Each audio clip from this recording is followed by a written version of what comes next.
Bonjour à tous, j'espère que vous allez bien. Aujourd'hui, on se retrouve pour que je vous fasse une petite revue sur la première machine à coudre que j'ai eue de ma vie et que j'ai utilisée pendant un grand nombre d'années avant de me résoudre à en acheter une autre. Il s'agit donc de la Brother FS40, qui est donc cette machine à coudre qui est assez connue et assez populaire, surtout quand on débute en couture. Donc je vais vous faire une revue complète. Je vais vous présenter d'abord les caractéristiques, un peu les fonctionnalités de la machine, ce que vous pouvez faire avec, mon expérience avec et mon avis dessus après moultes années à l'avoir utilisée. Je vous ai fait également une autre revue sur ma deuxième machine à coudre qui est la Janome Jean & Stretch 9077. Donc je vous mets le lien en barre de description si vous avez envie de pouvoir comparer les deux machines à coudre. J'espère en tout cas que cette vidéo vous plaira et qu'elle vous sera utile. N'hésitez pas à me le dire si c'est le cas. Et on commence tout de suite. Voilà comment la machine se présente. Bon, vous pourrez constater que je l'ai beaucoup utilisée. Donc nous avons le bouton marche-arrêt qui est situé juste ici. La molette pour baisser ou remonter l'aiguille. Vous avez 40 points différents, que ce soit des points droits, des points zigzags, des points de surjet.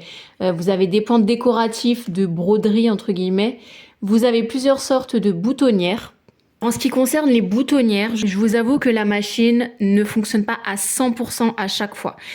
Il y a des fois où ça fonctionne bien et il y a des fois où il faut s'y reprendre à plusieurs fois, où ça bug. Donc, si vous faites beaucoup de boutonnières, je pense qu'au bout d'un moment, vous en aurez un peu marre que ça ne marche pas à chaque fois. Mais si vous en cousez juste une fois de temps en temps, voire pas souvent, ça fera l'affaire. Donc, pour la sélection des points, ça se passe ici.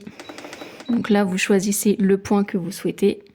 Et vous avez ici la longueur du point en haut et la largeur du point.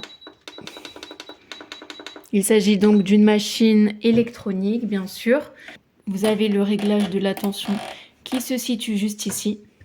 Le réglage pour la vitesse. Ici, c'est pour remettre l'aiguille à sa position ou l'abaisser. Voilà, là, alors on voit plus, ça s'est un peu effacé avec le temps, je l'ai énormément utilisé. C'est le point d'arrêt ou le point arrière. Et ici, c'est juste start et stop. Ici, nous avons la petite plaque, donc déjà pour pouvoir mettre la canette juste ici. Et on a une plaque qui se dévisse, que j'ai énormément utilisée, énormément dévissée. Ici, on a le bras de la machine qui s'enlève avec des choses. Ah, j'avais oublié que j'avais laissé ça dedans. Des canettes, ok. Donc, on a le bras qui s'enlève pour pouvoir faire des coutures plus facilement tout autour. Pour enfiler le fil, ça se passe juste ici. Donc, ce qui est bien, c'est qu'il se range.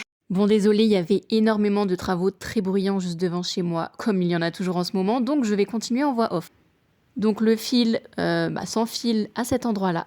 Je vais vous faire une vidéo spécialement sur comment enfiler le fil et comment enfiler la canette sur cette machine à coudre. Si jamais vous ne savez pas comment faire, comme ça vous pourrez aller voir. Bon, après c'est le même système que sur la majorité des machines à coudre.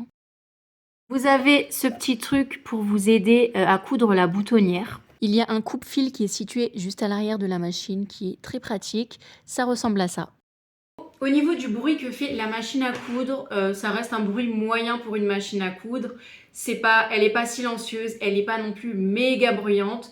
Franchement, je trouve que ça va. C'est une machine à coudre d'entrée de gamme. Je ne saurais plus vous dire le prix exact. Je pense, il me semble que je l'avais acheté aux alentours de 240 € à l'époque, sachant que je l'ai acheté il y a environ peut-être 8 ans, quelque chose comme ça. Donc je m'en suis servi pendant environ 8 ans. Pendant 8 ans, je n'ai eu que cette machine à coudre.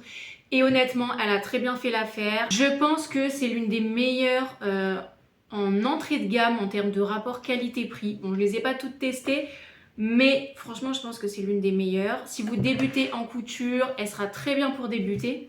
Vous pouvez faire pas mal de choses avec. J'ai énormément cousu avec, j'ai fait énormément de choses, j'ai fait toutes mes premières galères dessus. Je l'ai fait endurer beaucoup de choses parce qu'il faut savoir que quand j'avais lancé ma marque de création où je faisais des sacs que je vendais, c'était vraiment des sacs. Alors autant il y avait des sacs qui étaient assez fins, assez souples, mais il y avait des sacs qui étaient très rigides et qui avaient beaucoup d'épaisseur. Donc je lui ai fait passer des épaisseurs. Les épaisseurs, c'est pas forcément son point fort. Disons qu'il faut être très patient si vous cousez des épaisseurs avec. Il faut être vraiment très patient. Il faut coudre lentement, prendre son temps. mais vraiment elle a très bien fait l'affaire. J'ai fait plein de créations que j'ai vendues avec des épaisseurs, sans épaisseur, etc. Il faut savoir qu'en l'espace de 8 ans, je dis 8 ans c'est approximatif, peut-être que c'est un peu plus, en tout cas c'est pas moins de 8 ans c'est sûr. En l'espace de 8 ans, je l'ai emmené une seule fois en réparation. J'ai eu un problème peut-être à la moitié des 8 ans, au bout de 4 ans, quelque chose comme ça je dirais.